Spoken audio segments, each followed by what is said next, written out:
आप सभी विद्वानों के चरणों में दास अनिरुद्ध का कोटि कोटि नमन। आप सभी विद्वानों के श्री चरणों की चरण रज माथे पर रखता हुआ यह दास अनिरुद्ध अपने आप को कृतार्थ करता है। हमारे देश की सबसे सुंदर, सबसे अच्छी भाषा है संस्कृत भाषा, और आज हमारा सौभाग्य है कि भारत देश के सभी विद्वानों का एक साथ दर्शन इस मंच में हम सबको हो रहा है। हमारे नेत्र तो आज सफल हो गए आप सभी के दर्शन मात्र से। ऐसे दिव्य विभूतियों के दर्शन से ये दास अनिरुद्ध कृतार्थ हुआ। आप सभी महापुरुषों का एक साथ दर्शन, कहते संत समागम हरि कथा, दुर्लभ तुलसी दोए, सुत दारा और लक्ष्मी पापी के भी होए। आप जैसे महापुरुषों का दर्शन हुआ, ये दास का बड़ा पुण्य ना जाने भाग्य उदेन बहुजन्म समर्जितेना। बड़े जन्मों का भाग्य जागा है, बड़े भाग्य पाए ही सत्संगा, बिनहि प्रयास हों ही भव भंगा। बड़े भाग्य से आप सभी महापुरुषों का दर्शन हुआ है, और ये दास आज आपके चरण रज पा करके, दर्शन पा करके ये दास कृतार्थ हुआ। आप सभी विद्वानों का, महापुरुषों का, गुरुजनों का गौरी गोपाल में बहुत बहुत स्वागत है आप सभी गुरुजनों का। ये दास अनिरुद्ध आप सबका सदा ऋणी रहेगा, क्योंकि आप सबने यहाँ आकर के दर्शन दे करके दास को कृतार्थ किया है। गौरी गोपाल आश्रम हमारे पूज्य गुरुदेव भगवान जो भगवत धाम चले गए हैं, हमारे गुरुदेव भगवान के चरणों में बैठ के ही हमने कुछ सीखा, कुछ पढ़ा। गुरु जी ने ही दीक्षा और शिक्षा देकर भगवान क्या होते हैं, भक्ति क्या होती है, भागवत क्या होती है, कुछ भी नहीं जानते थे। ये दास अनिरुद्ध तो गांव का, हमारे गांव में गुरुजी, ये दास अनिरुद्ध पहले हम गांव में गाय चराया करते थे और घर में जाकर के भिक्षाटन किया करते थे। जब तक हम गांव में जाकर के भिक्षा ना मांगे तब तक हमारे घर में चूल्हा नहीं जलता था। तो गांव में घर घर जाकर के भिक्षा मांगना, और जब भिक्षा पूरी हो जाए मांग कर आना, तो माँ भोजन बनाती, और माँ भोजन बनाती तो ले जाके पहले मंदिर में पुजारी थे हमारे पूज्य पिताजी। पूज्य पिताजी अभी भी यहाँ पर दास को आशीर्वाद देने के लिए विराजे हैं। तो मंदिर में पिताजी पूजा करते थे, राम जी का मंदिर है गांव में, तो वहां पूजा करते थे हमारे पूज्य पिताजी। तो गांव में जब हम भिक्षा मांग कर लाते थे, माँ भोजन बनाती थी, प्रसाद बनाकर जब हम ठाकुर जी को, भगवान श्री रामचंद्र भगवान को भोग लगाते थे, तब जाकर के आगे के दिनचर्या प्रसादी के बाद स्टार्ट होती थी। तो बाल्यकाल मेरा इस तरह से गुजरा है भिक्षा मांगने में। जब मैं 17 वर्ष का हुआ, 16-17 वर्ष का, तब पहली बार वृंदावन में 2006 17 जुलाई को पढ़ने के निमित्त वृंदावन आया। जब मैं 17 वर्ष का हो चुका था, 16-17 वर्ष, मैं अपने पिताजी से जिद करने लग गया कि मुझे वृंदावन भेजो। मेरी जन्मभूमि मध्य प्रदेश जबलपुर, जावालीपुरम ऋषि के नाम से जबलपुर स्थान है, मां नर्मदा के तट पर। वाराह भूमि है, वहां विष्णु वाराह भगवान का प्राकट्य स्थल है। वहां पर रियोझा गांव है ये दास अनिरुद्ध, जहां खेला खाया पला बढ़ा। तो गुरुजी वहां हम 10वीं तक तो वहां पढ़े, सामान्य स्कूल की जो पढ़ाई है 10वीं तक वहां पढ़े। फिर हम अपने पिताजी से जिद किए। हमारे गांव में एक आचार्य जी आए थे, तो उन्होंने भागवत की कथा कही। तो हमारी माँ ने गुरुजी से कहा, गुरुजी मेरे लिए कि अन्नू को, अर्थात मेरा नाम अन्नू है गांव का, माँ के मुंह से अन्नू माँ कहती हैं। माँ ने कहा कि गुरुजी ऐसा आशीर्वाद दो हमारे बेटे को कि ये भी आपकी तरह कथा सुनाए। उस समय मैं बहुत छोटा था, तब मैंने अपने माँ की इच्छा जानी। मुझे लगा कि मेरी माँ की इच्छा है कि मैं कथा सुनाने वाला बनूं। तो फिर मैंने अपने पिताजी से जिद की कि मुझे वृंदावन भेजिए। वो 2005 था, 2004-5 का समय था। तो मैंने पिताजी से कहा कि आप मुझे वृंदावन भेजिए पढ़ने के लिए। तो पिताजी ने मुझे 1 वर्ष तक तो लटका के रखा, नहीं भेजा। कहा तुम गैया चराओ अभी। 1 साल फिर मैंने स्कूल की पढ़ाई छोड़ी और 1 साल पूरा टोटली गैया चराता रहा, गाय चराता रहा। जब नहीं पढ़ा मैं वहां की पढ़ाई, तब पिताजी को लगा ये तो पढ़ेगा ही नहीं।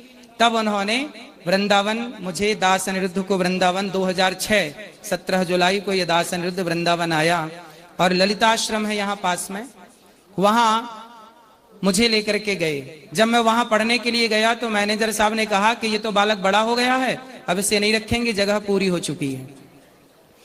तो पिताजी बोले चलो तुम्हारा सपना पूरा हो गया, पढ़ना था, यहाँ तो जगह नहीं है, चलो वापस। तो वापस जाने लगे तो पिताजी बोले चलो चल ही रहे हैं तो बिहारी जी का दर्शन कर लेते हैं। तो हम बिहारी जी का दर्शन पहली बार करने गए। बिहारी जी के पास जब हम पहुंचे तो पहली प्रार्थना मेरी बिहारी जी से थी कि हे बिहारी जी, आपका तो इतना बड़ा वृंदावन है, आपका इतना बड़ा धाम है, जहां सब लोग जूते चप्पल उतारते होंगे हम वहां रह जाएंगे, पर हमें अपने से दूर ना कीजिए। हमने बिहारी जी से बस इतनी बात कही थी कि बिहारी जी, जहां सब लोग जूते चप्पल उतारते होंगे हम वहां रह के पढ़ लेंगे, पर हमें अपने से दूर ना कीजिए। बस ये कह के बिहारी जी से हम लोग आए और झोला उठा के पिताजी जाने लगे। तो वही मैनेजर साहब जो कह रहे थे कि अब जगह नहीं है, उन्होंने बुला लिया, अच्छा आओ। और फिर उन्होंने रहने की जगह दी और फिर वहां से हमारे पूज्य गुरुदेव भगवान का दर्शन हुआ और उनके चरणों में रह करके कुछ 2 अक्षर पढ़ने का, सीखने का कुछ समय मिला। तो गुरु चरणों में बैठने का अवसर मिला तो उसका लाभ दास को मिला और बस उन्हीं चरण शरण में रह करके कथा कहने का अवसर मिला, सीखने का कुछ अवसर मिला। और फिर बाद में जब कोरोना काल आया, 2019 और 20 का टाइम था, तो एक बार क्या हुआ गुरुजी कि जब मैं भागवत करने के स्थान पर गया तो वहां पर एक बूढ़ी माता आ गई मेरे पास और उन्होंने कहा कि बेटा मेरी एक इच्छा तुम पूरी करोगे। मैंने कहा माँ बताओ क्या इच्छा है। उन्होंने कहा कि बेटा मैं जब मर जाऊं तो मेरी चिता को तुम आग लगा देना। एक माँ ने मेरे से कहा। जब मैं कथा सुनाने गया तो माँ से मैंने कहा आपका बेटा है, आप मेरे से आग लेना क्यों चाहती हैं? उन्होंने कहा कि मेरा बेटा है लेकिन वो जीते जी पानी नहीं देता, रोटी नहीं देता। जो बेटा पानी ना दे, रोटी ना दे, उससे आग लेकर करूंगी क्या? तब मुझे लगा कि शायद इन माँ के द्वारा भगवान ये प्रेरणा दे रहे हैं कि पहले इन माँओं की सेवा करो। आग लगाना बड़ी बात तो थी नहीं, मुझे लगा आग लगाना क्या बड़ी बात है, पहले इन माँओं का बेटा बनकर इन माँओं की सेवा करूंगा, फिर जरूरत पड़ी तो वह कार्य होगा जिस कार्य की आवश्यकता है। तो उस माँ से मुझे प्रेरणा मिली कि मुझे वृद्ध माँओं की सेवा करनी चाहिए। फिर एक बार क्या हुआ, बचपन में गुरुजी जब मैं 14 वर्ष का था, 13-14 वर्ष का, तब मेरे गांव में कुछ संत आए। तो संत आए तो 12-1 बज रहा था। तो संतों ने कहा कि भाई गांव में कहीं भोजन मिलेगा। गांव के सभी वरिष्ठ लोग, पैसे वाले लोग वहां बैठे थे।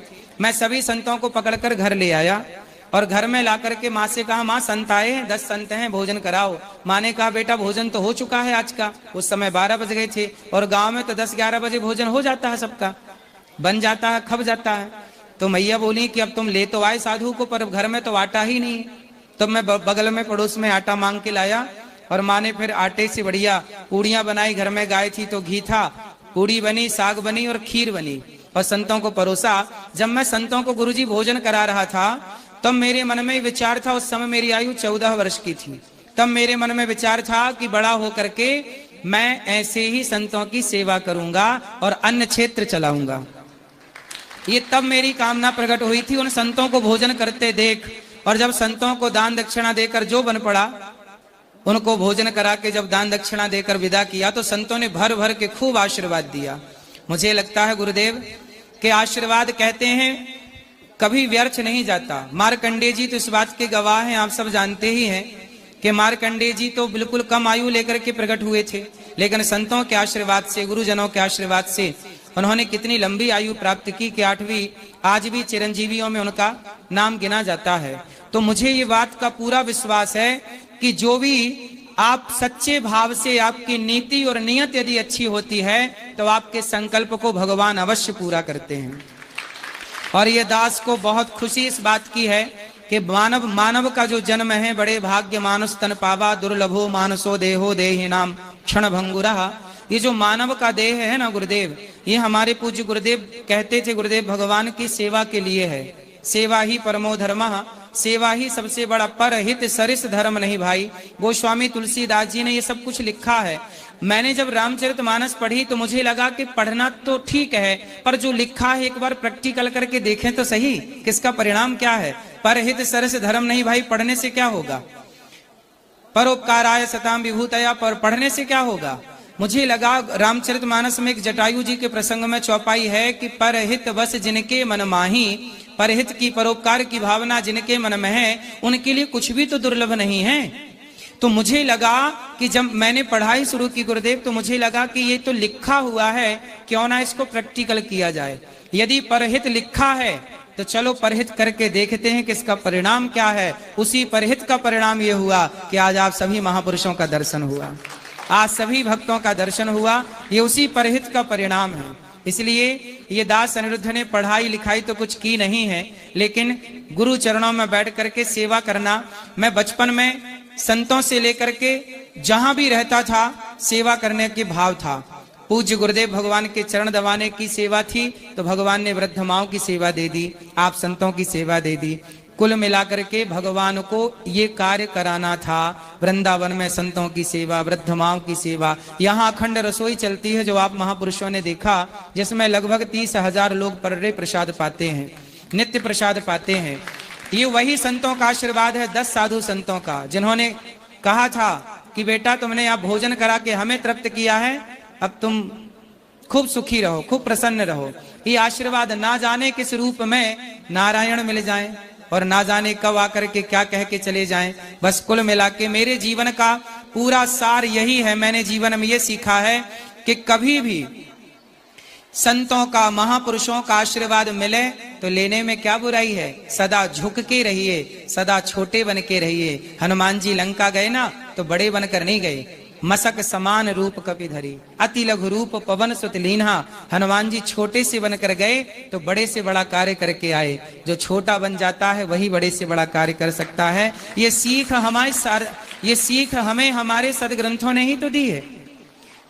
रामचरितमानस में सुंदरकांड में एक चौपाई है जो मुझे बहुत मोटिवेट करती है, और वो चौपाई है, हनुमान जी जब लंका जा रहे थे तो मैनाक पर्वत आ गए, बोले कि थोड़ा विश्राम कर लीजिए, आप थक गए होंगे। तब हनुमान जी बोले कि राम काज कीन्हे बिनु मोहि कहाँ विश्राम। बस जब तक भगवान की प्राप्ति ना हो जाए, जब तक सेवा का कार्य पूरा ना हो, तब तक विश्राम नहीं करना, निरंतर कार्य में लगे रहना है। यही जीवन है, यही जीवन का सार है। तो बस आप गुरुजनों के चरणों में ये दास बारंबार नमन करता है। आज तो हमारा हृदय, हमारी आंखें सब प्रफुल्लित हैं आपका दर्शन करके। आपके चरणों में दास का कोटि कोटि नमन, सभी गुरुजनों के चरणों में कोटि कोटि नमन। धन्यवादः, साधुवाद।